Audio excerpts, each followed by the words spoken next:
तो देखो बेटा,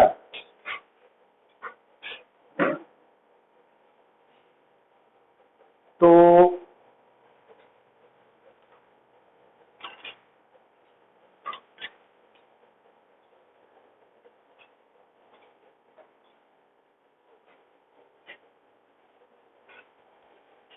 न्यूटोनियन रिफ्लेक्टिंग टाइप टेलीस्कोप है ना, जिस तरह से ऑलरेडी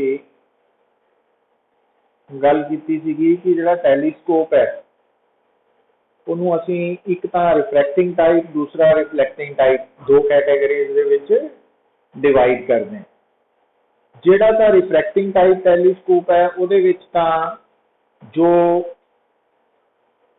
ऑब्जेक्टिव लेंस और आई लेंस दोनों लेंसेज ही है, कॉन्वैक्स लेंसेज है। पर ਜਦੋਂ ਅਸੀਂ ਗੱਲ ਕਰਦੇ ਹਾਂ रिफ्लैक्टिंग टाइप, तो रिफ्लैक्टिंग टाइप टेलीस्कोप की किया जाता है कि जिहड़ा ऑब्जेक्टिव लेंस है ना, that is replaced with mirror, mirror दे नाल रिप्लेस कर लिया जाता है। हुण जो न्यूटोनियन रिफ्लैक्टिंग टाइप टेलीस्कोप है, अगर आप रे डायग्राम की गल करिए तो ये बेटा basically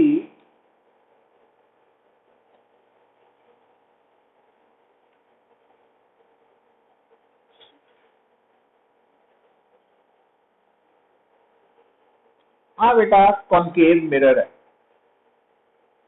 this is concave mirror. जिदा कि तुहानू दस्सिया सीगा कि जिहड़ा मिरर है ना, जिहड़े आपां मिरर्स की गल करते हैं वो स्फेरिकल मिरर्स है, कॉनकेव कॉन्वैक्स है ना। तो जिहड़े स्फेरिकल कॉनकेव मिरर है या स्फेरिकल कॉन्वैक्स मिरर है, उहदे अंदर एक डिफेक्ट हुंदा, दैट इज स्फेरिकल एविरेशन, उन्हां दी शेप करके।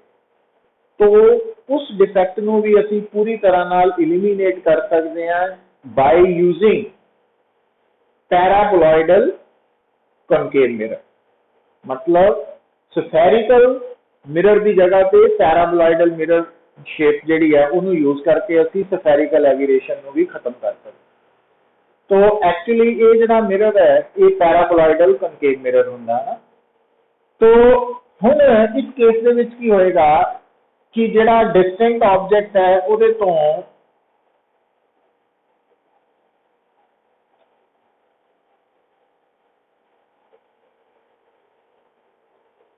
जो पैरेलल बीम ऑफ लाइट आके इंसिडेंट होएगी, तो ये ऑब्जेक्टिव मिरर है। यदि फोकल लेंथ f0। हुण बेटा ये जिहड़ी पैरेलल बीम ऑफ लाइट आएगी तो आपां इस आ लाइन जिहड़ी है ये तुहाडी हो गई axis of the telescope, telescope the axis. तो हुण आ जिहड़ियां इथों रेज है वो रिफ्लैक्ट होणगियां। हुण कीता की जांदा इसके अंदर एक ना प्लेन मिरर प्लेस किया जाता एक्सिस के ऊपर, और ये प्लेन मिरर जिहड़ा वा ये एक्सिस के नाल कितना इंक्लाइंड है 45 डिग्री पे। हुण आ जिहड़ियां parallel beam of light incident हो रही है ऑब्जेक्ट तो आ रही है, तो ये जो parallel beam of light incident हुंदी है ऑब्जेक्टिव मिरर पे, तो आफ्टर सफरिंग रिफ्लैक्शन ये प्लेन मिरर पे स्ट्राइक कर दी। हुण प्लेन मिरर पे स्ट्राइक करके इन्हें फिर प्लेन मिरर तो भी रिफ्लैक्ट होना है ना, इन्हें रिफ्लैक्ट हो जाना, और आ जी आ वाली रे है इन्हें भी रिफ्लैक्ट होके मिरर वाल जाना ना, और इन्हें भी रिफ्लैक्ट हो जाना। तो इन्हें रिफ्लैक्टेड रेज नूं असीं ऑब्जर्व करते हैं विद द हेल्प ऑफ से आई पीस बोलते हैं ना। तो इस आई पीस या आई लेंस का इक्विवेलेंट फोकल लेंथ FE है। तो मतलब डिस्टेंट ऑब्जेक्ट नूं जदों आपां ऑब्जर्व कर रहे हैं थ्रू दिस टेलीस्कोप, तो क्योंकि ਇਹਦਾ ਜਿਹੜਾ ऑब्जेक्टिव है मिरर है, इस करके रिफ्लैक्टिंग टाइप टेलीस्कोप है, और ये ਜਿਹੜੀ अरेंजमेंट है वो न्यूटोनियन, मतलब इस मिरर टेलीस्कोप ਨੂੰ न्यूटोनियन कहने हैं। ਇਹਦੇ अंदर ਜਿਹੜੀ मिरर्स की अरेंजमेंट है वो इस तरीके ਦੇ ਨਾਲ याद रख लेने। और यदि मैग्नीफाइंग पावर -f0/fp। तो ये रे डायग्राम ड्रॉ करनी है तो है ना, जे आ जाए तो न्यूटोनियन रिफ्लेक्टिंग टाइप टेलीस्कोप।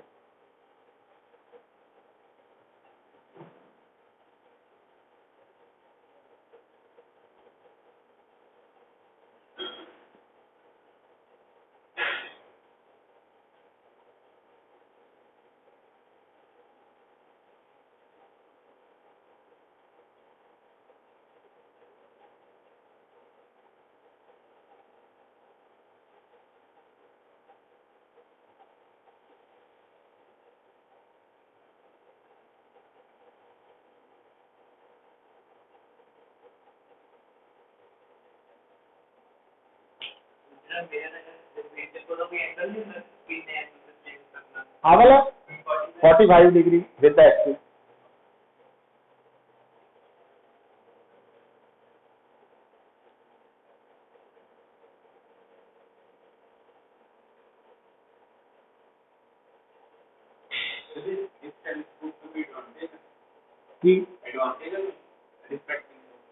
रिफ्लैक्टिंग का हाँ दसिया तो सी, ਜਿਹੜੇ ਰਿਫਲੈਕਟਿੰਗ ਟਾਈਪ ਟੈਲੀਸਕੋਪ ਹੈ ਉਹਨਾਂ ਦੀ ਐਡਵਾਂਟੇਜ ਇਹ ਹੈ ਕਿ ਇਹਨਾਂ ਦੇ ਵਿੱਚ ਇੱਕ ਕੰਪੋਨੈਂਟ ਜਿਹੜਾ ਮੇਜਰ ਕੰਪੋਨੈਂਟ ਮਿਰਰ ਹੈ ऑब्जेक्टिव, और मिरर जो है वो लार्ज अपर्चर का तैयार कर सकते। तो लार्ज अपर्चर की एडवांटेज ये होंगी है कि लाइट गैदरिंग कैपेसिटी इंक्रीज हो जाती है। तो ये जी इमेज बनती है वो हाई इंटेंसिटी होंगी है, ज़्यादा ब्राइटर होंगी है ना, क्योंकि टैलीस्कोप के नाल आपां तां वो ऑब्जेक्ट्स देख रहे हैं जिहड़े काफ़ी दूर है।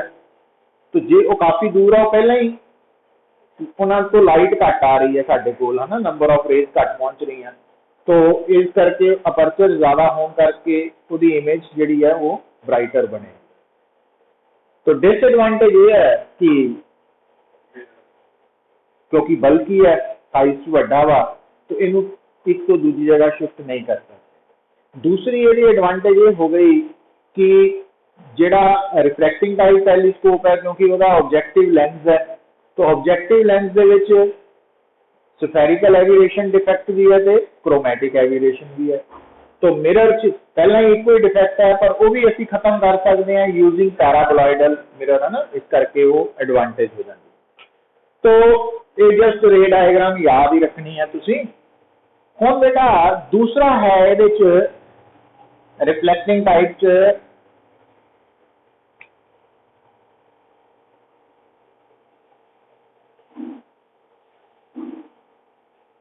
कैसग्रेनियन रिफ्लैक्टिंग टाइप, साइंटिस्ट के नाम ही है कैसग्रेनियन रिफ्लैक्टिंग टाइप टेलीस्कोप।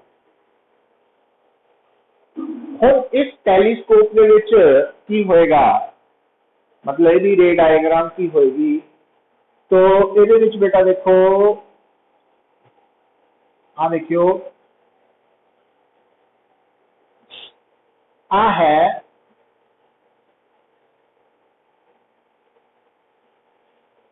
कॉनकेव मिरर, ठीक है। आ जो कनकेव मिरर है भी पैराबोलॉइडल कनकेव मिरर ही है ताकि डिफेक्ट ना हो। ये भी डिस्टेंट ऑब्जेक्ट तो पैरेलल बीम ऑफ लाइट ने इंसीडेंट होना। तो आ इसकी पुत्र एक्सिस है। तो पर ये कीता की जाता वा, ये प्लेन मिरर की जगह से कॉन्वेक्स मिरर एक्सिस से रखा जाता, कॉन्वेक्स मिरर। हुण आ जी रे है इन्हें जो इसे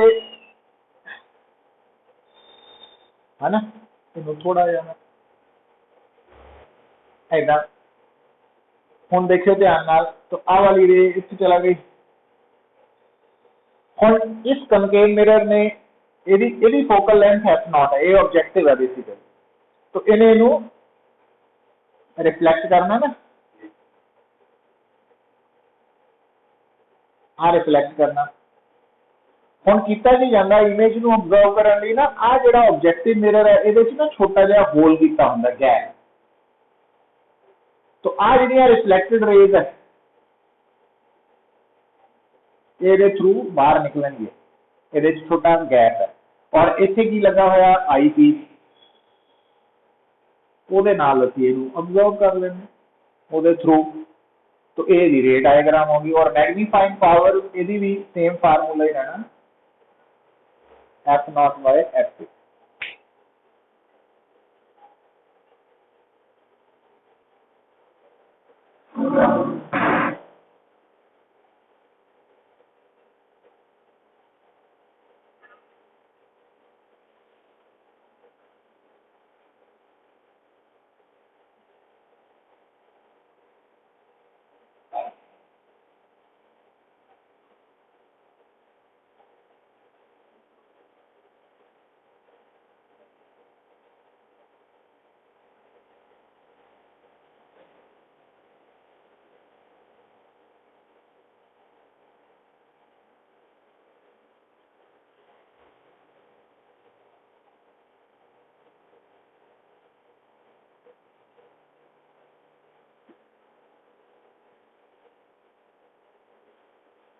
सो ये दो रिफ्लैक्टिंग टाइप टैलीस्कोप है, इन्हों ड्रॉ कर लो, याद रख लियो।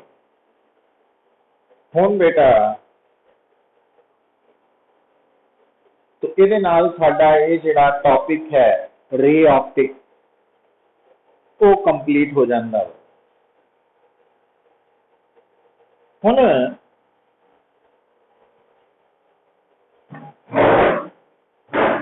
तो रे ऑप्टिक्स के ना नोट्स भी सेंड किए हुए हैं तुहानू और न्यूमेरिकल्स भी जिहड़े है ना वो ट्राई कर लेने, तुसीं सॉल्वड ही है, कुछ करवाते हैं तुहानू। नाउ देखो भाई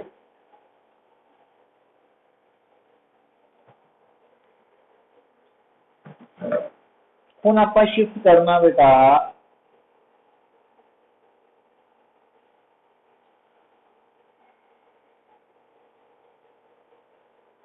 सेकेंड पार्ट वेव ऑप्टिक्स। हुण एक्चुअली गल जिहड़ी समझण वाली है इहदे विच वो की है,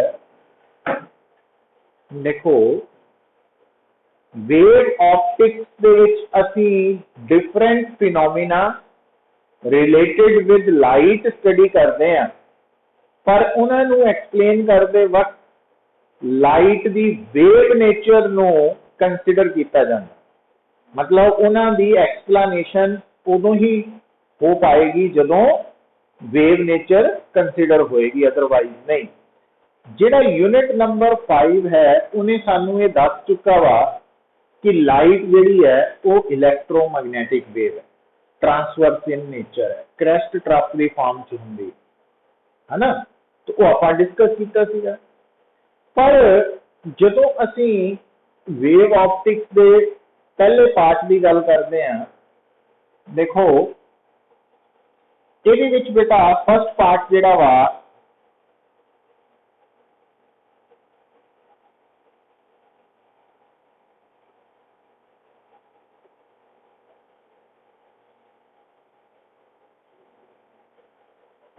हाइगन्स प्रिंसिपल, तो वो बारे आप हम गल करनी है। तो फज बेस नू समझो, लिसन। एक्चुअली इस कंसैप्ट नू समझण दे लई तुसी mind they which mechanical waves नू इमेजिन कर सकते हैं। जिहड़ियां मैकेनिकल वेव्स है वो बेसिकली पार्टिकल दी वाइब्रेशन करके है, ठीक है।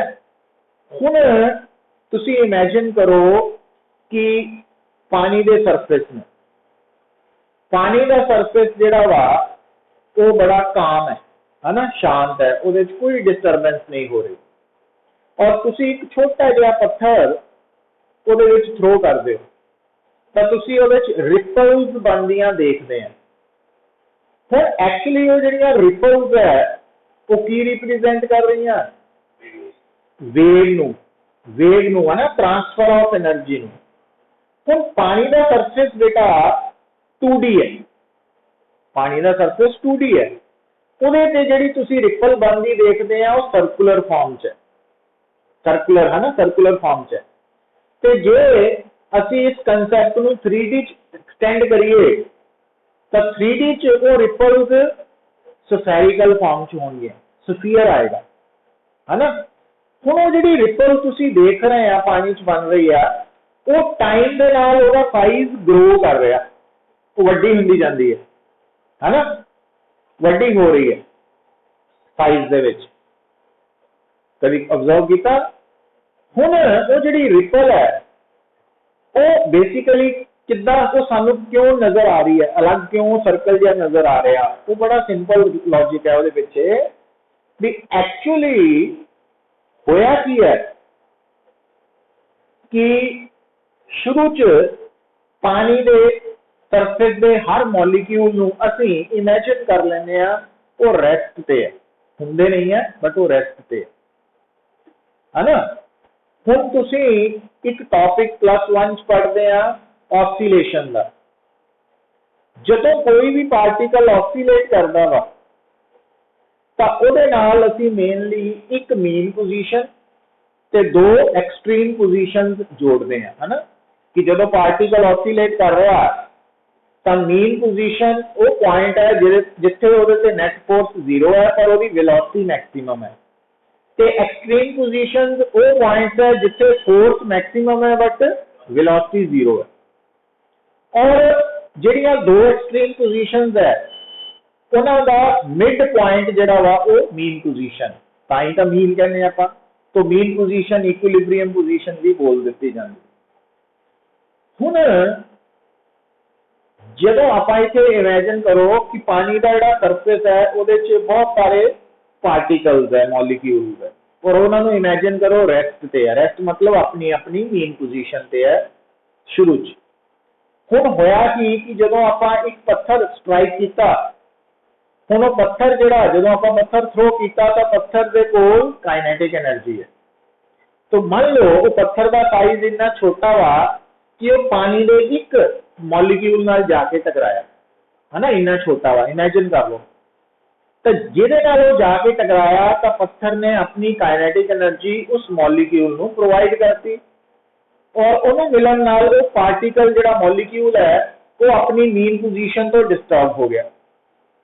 और जिद्दां ही बेटा कोई भी पार्टिकल कोई भी ऑब्जेक्ट अपनी मीन पोजीशन तो डिस्टर्ब हुंदा वा, हुण इत्थे थोड़ा जिहा इमेजिन अपना याद आ जाना चाहिए कि जिहड़ी मीन पोजीशन है ऑसिलेशन दी वो बेटा स्टेबल इक्विलिब्रियम पोजीशन होंगी, मतलब उत्थे पोटेंशियल एनर्जी मिनिमम होंगी। तो जदों भी कोई पार्टिकल अपनी मीन पोजीशन तो डिस्टर्ब होएगा तो उसकी पोटेंशियल एनर्जी बढ़ जाएगी और उहदे ते रीस्टोरिंग फोर्स एक्ट करेगी। और वो रीस्टोरिंग फोर्स की करेगी, मीन पोजीशन तो दूर जाए पार्टिकल नू पहला तो स्लो करेगी, फिर रोकेगी, फिर उन्होंने वापस अपने वाल खिंच ले आएगी। और जदों पार्टिकल वापस मीन पे पहुंचेगा बिकॉज ऑफ इनर्शिया वो रुकेगा नहीं, वो ऑपोजिट डायरेक्शन च ओवरशूट कर जाएगा ना, तो ऑसिलेट करने लग पेगा। हुण होया की है कि वो जिहड़ा पार्टिकल है जिहदे नाल जाके आपां इमेजिन कर रहे हैं कि स्टोन स्ट्राइक किया तो वो पार्टिकल ऑसिलेट करन लग पिया। पर हुण नाल ही भी याद रखो कि ये जिन्ने भी मॉलिक्यूल्स है सरफेस पे वो एक दूजे नाल जुड़े हुए हैं, इंटरलिंक्ड है, इंटरैक्ट कर रहे हैं। तो जदों एक डिस्टर्ब होया तो उन्हें अपने नियरेस्ट नेबर्स नू भी डिस्टर्ब करता, तो वो भी वाइब्रेट करन लग पे, तो उन्होंने अपने नेक्स्ट नियरेस्ट नेबर्स नू डिस्टर्ब करता। तो टाइम दे नाल जिहड़ी डिस्टर्बेंस है वो अगे बढ़ रही है चारों पासे। तो हुण बेटा जदों पार्टिकल ऑसिलेट करदा वा तो उस वक्त आपां उस ऑसिलेटिंग पार्टिकल की स्टेट नू डिस्क्राइब करन दे लई एक टर्म यूज करते हैं that is known as phase. तो फेज बेसिकली एक एंगल है, बट टेक्निकली इस एंगल की वैल्यू सानू की दसदी है कि oscillating particle at any time कित्थे है ते इस तो अगे किधर नू जाएगा वो फेज तो पता लग जाता। तो उहदे लई 2 मिनट लिए अगर आपां गल करिए कि अगर मान लो मैं थोड़े सामने डायग्राम ड्रॉ करा जिहदे विच मैं ए नू एक्सट्रीम पोजीशन, बी नू एक्सट्रीम पोजीशन और ओ नू मीन पोजीशन मान ला, तो बेटा आ डायग्राम शो कर रही है कि थोड़ा पार्टिकल ऑसिलेट कर रहा है, पर इस वक्त तो मीन पोजीशन पे है और वो राइट एक्सट्रीम वाल जा रहा है ना। तो हुण इस स्टेट नूं असीं एंगल दे नाल जदों डिस्क्राइब करते हैं, that angle is known as phase, तो उहदे लई असीं वो एंगल 0 डिग्री सिलेक्ट कर सकते। तो जदों यही पार्टिकल कुछ देर बाद इत्थे पहुंच गया, तो हुण उहने इत्थों वापस आना, तो हुण उहदी स्टेट नूं डिस्क्राइब करन लई असीं कह सकते हैं कि इहदा फेज 90 डिग्री हो गया। और ये जदों वापस इत्थे आएगा तो हुण उहने लैफ्ट वाल नूं जाना, तो उहदा फेज 180 डिग्री हो गया। जदों ये इत्थे पहुंचेगा तो वापस आएगा, तो इहदा फेज 270 डिग्री हो गया। जदों ये फिर वापस आएगा, इहदा फेज 360 हो जाएगा, फिर इहदा फेज 450 हो जाएगा एंड सो ऑन। हम तुसी देख रहे हैं कि एक तो तुसी की कह सकते हैं कि आ वाली जो पार्टिकल बी ते है, एक तो तुसी इदा कह सकते हैं कि पार्टिकल पॉजिटिव एक्सट्रीम पोजीशन पे है या राइट एक्सट्रीम पोजीशन पे है, या दूजा मैं कह सकता पार्टिकल का फेज 90 डिग्री है ना।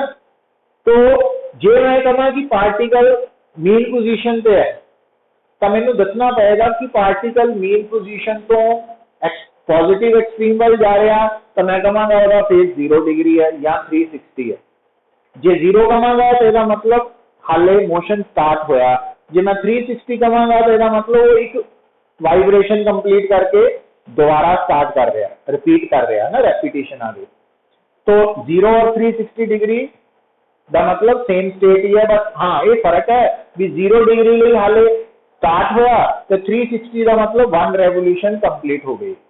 और 180 डिग्री मतलब मैं कहूँगा कि पार्टिकल मीन पोजीशन पे और लेफ्ट एक्सट्रीम वाल जा रहा है, यहाँ कहूँगा इसका फेज 180 डिग्री है। तो जो फेज है वो टर्म दस दी है कि वाइब्रेटिंग पार्टिकल किथे है और इस तो अगे किधर नूं जाएगा। तो पार्टिकल दी वाइब्रेटिंग पार्टिकल दी स्टेट नूं डिस्क्राइब करन लई असीं एंगल दी वैल्यू नोट करते हैं ना, एंगल दी टर्म च उहनूं एक्सप्रैस करते हैं, that is known as phase.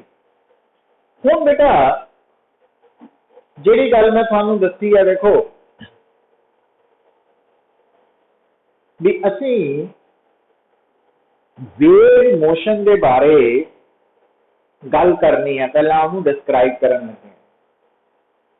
देखो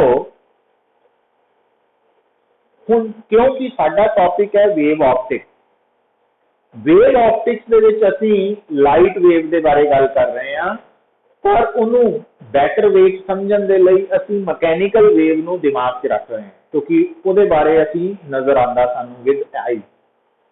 तो उहदे लई आपां एक एग्जांपल स्टार्ट कीती सी, पानी का सरफेस है जिहड़ा कि काम है ना, भी कोई डिस्टरबेंस नहीं है। उस तो बाद अगर आपां उहदे च बहुत छोटा जिहा पत्थर मारदे हां तां उहदे च सर्कुलर रिपल्स बनणगियां और वो ग्रो करदियां।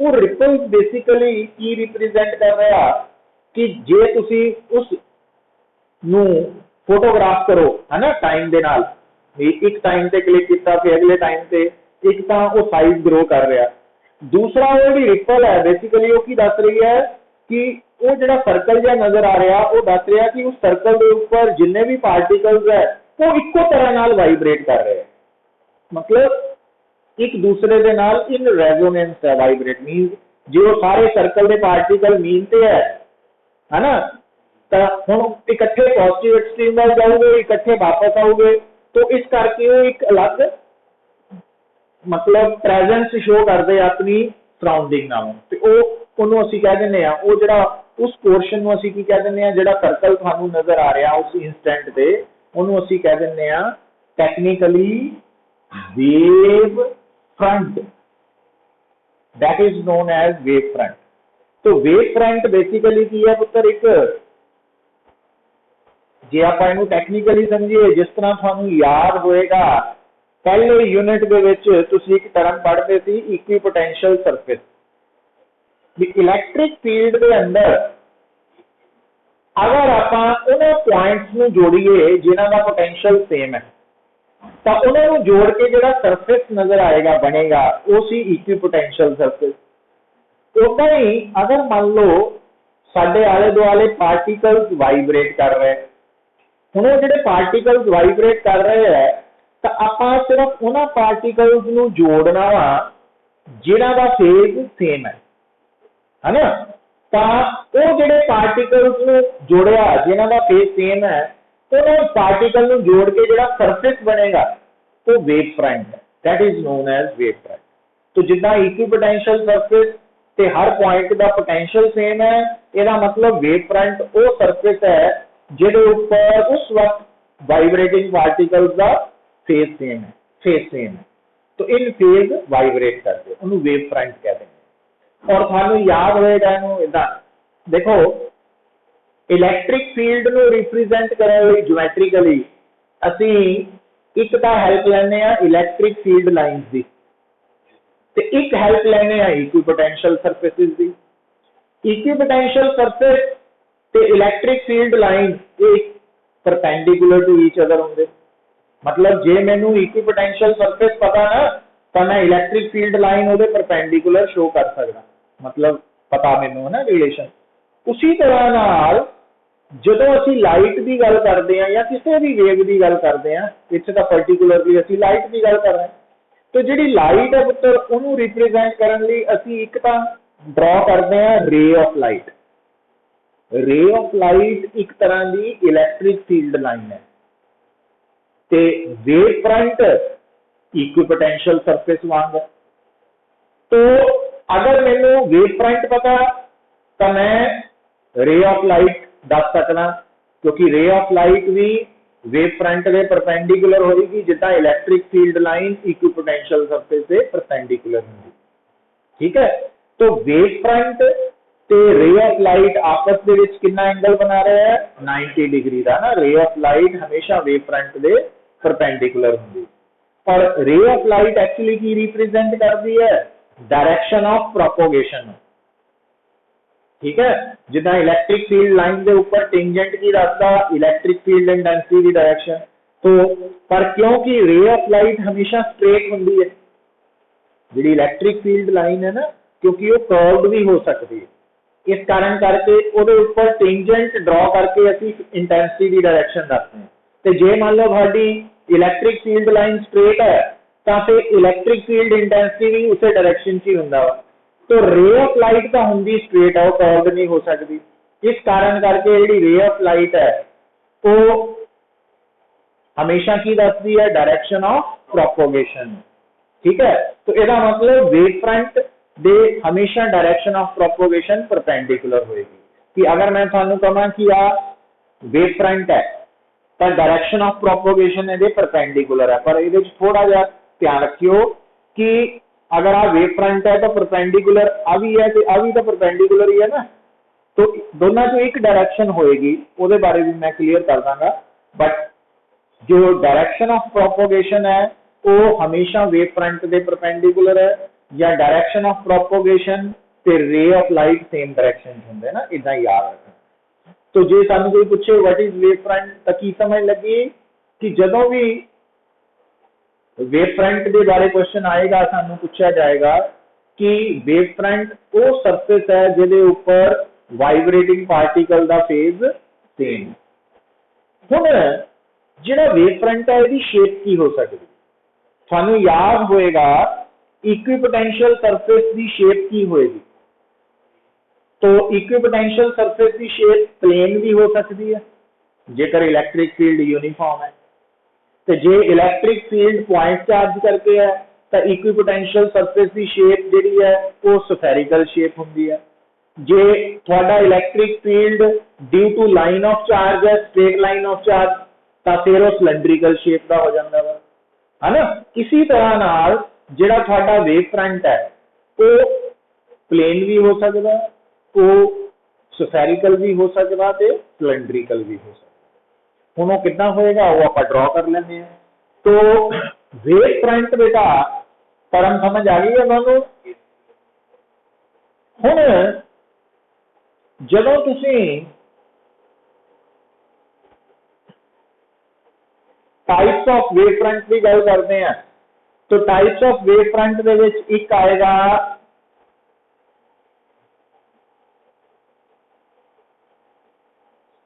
स्फेरिकल वेव फ्रंट,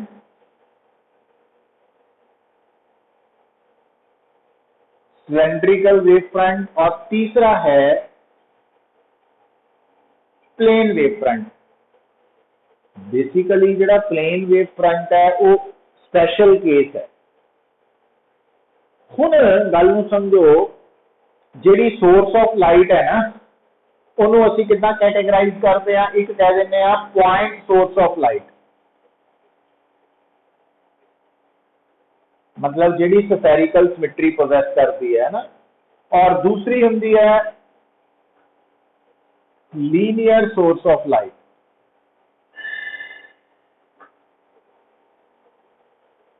जिहड़ी बेटा पॉइंट सोर्स ऑफ लाइट है तो पॉइंट सोर्स ऑफ लाइट के कारण जिहड़ी डिस्टरबेंस पैदा हुंदी है, मतलब आले दुआले की हो जाता डिस्टरबेंस क्रिएट है ना, तो उस डिस्टरबेंस के विच अगर आप सेम फेज वाले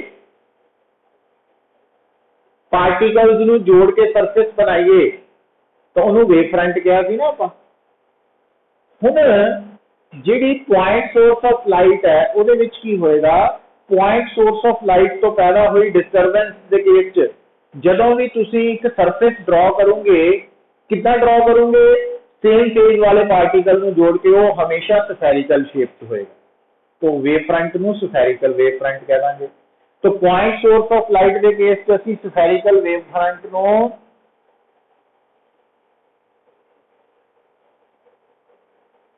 तो आ सोर्स ऑफ लाइट आ गई, पॉइंट सोर्स ऑफ लाइट, तो आ साडे कोल वेव फ्रंट आ गया। तो हुण इस केस दे विच बेटा आ गई ray of light, ray of light, ray of light along the radius perpendicular होना ना,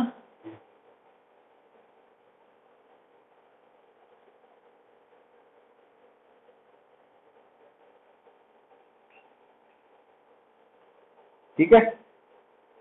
तो आ रे ऑफ लाइट है और आ वेव फ्रंट आ गया और आ एंगल 90 है। तो जिहड़ा स्फेरिकल वेव फ्रंट है वो हमेशा कित्थों पैदा होना, पॉइंट सोर्स ऑफ लाइट दे नाल जुड़ेगा। तो जिहड़ी लीनियर सोर्स ऑफ लाइट है तो इहदा वेव फ्रंट सिलेंड्रिकल होएगा।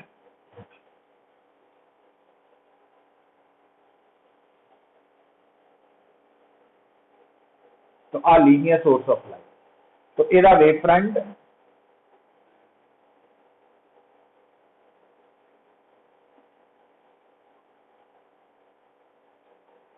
along the radius है ना, रेडियल डायरेक्शन, तो ये सिलेंड्रिकल होएगा। अच्छा, तीसरी गल बेटा जे सानू कोई कहे प्लेन वेव फ्रंट की होएगा, तो देखो एक्चुअली प्लेन सरफेस आपां की मानते हैं, एनी स्फेरिकल सरफेस जिसका रेडियस ऑफ कर्वेचर इनफाइनाइट हो जाए वो प्लेन कन्वर्ट हो जाना, ठीक है। तो ਜਿਹੜਾ प्लेन वेव फ्रंट है वो बेसिकली केड़ा वेव फ्रंट हो गया कि है वो part of spherical wave front ही, बट वो spherical wave front larger size का, वेरी लार्ज साइज का। तो क्योंकि जो हम जिदा अर्थ है, हम अर्थ का जो सरफेस है वो ओवरऑल तो स्फेरिकल है, पर आप अर्थ के सेंटर तो स्फीयर के रेडियस जिहड़ा वा वो 6400 है अर्थ का रेडियस, है ना। असी सिर्फ हाले 6400 किलोमीटर अवे हाँ सेंटर तो, पर तावी सानू अर्थ का जिहड़ा सरफेस है वो प्लेन नजर आ रहा है। कारण की है कि कोई भी जिहड़ा कर्व्ड सरफेस है उसका छोटा पार्ट हमेशा की होएगा प्लेन। और प्लेन वेव फ्रंट कदों बनेगा या कित्थे बनेगा, सोर्स तो इनफाइनाइट डिस्टेंस से, थ्योरेटिकली इनफाइनाइट डिस्टेंस से बनेगा। तो याद भी रखना कि जो वेव प्लेन वेव फ्रंट है ਉਹਨੂੰ ਆਪਾਂ ਇਦਾਂ ਸ਼ੋ ਕਰ ਦੇਣਾ। ਔਰ plane wave front theoretically source of light तो कितनी दूर बन रहा, जे तो गल कर रहे हैं तो इनफाइनाइट डिस्टेंस है ना, पर इस गल नूं हुण आपां होर इलैबोरेट करते हैं। और ये जिहड़ा प्लेन वेव फ्रंट है ये परपेंडिकुलर रे ऑफ लाइट आ होगी ना, इसका मतलब हुण तुसीं इत्थों समझो पुत्तर, प्लेन वेव फ्रंट किहदे नाल जुड़िया होया, पैरेलल बीम ऑफ लाइट नाल, क्योंकि प्लेन वेव फ्रंट दीयां जिन्नियां भी रेज है वो एक दूजे दे पैरेलल है ना, पैरेलल बीम ऑफ लाइट। ते जिहड़ा स्फेरिकल या सिलेंड्रिकल वेव फ्रंट है ये जुड़िया होया डाइवर्जिंग या कन्वर्जिंग बीम ऑफ लाइट।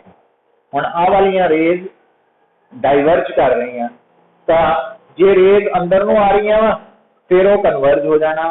तो स्फेरिकल वेव फ्रंट ते सिलेंड्रिकल वेव फ्रंट का संबंध कन्वर्जिंग या डाइवर्जिंग रेज दे नाल है, ते प्लेन वेव फ्रंट का संबंध पैरेलल बीम ऑफ लाइट नाल। ये मोटे तौर पर याद रख लेना। हुण तुसीं इत्थों गल समझोगे पुत्तर, देखो लिखो बेटा, तुसीं एंड करके ना मीटिंग पुत्तर रीज्वाइन कर लो।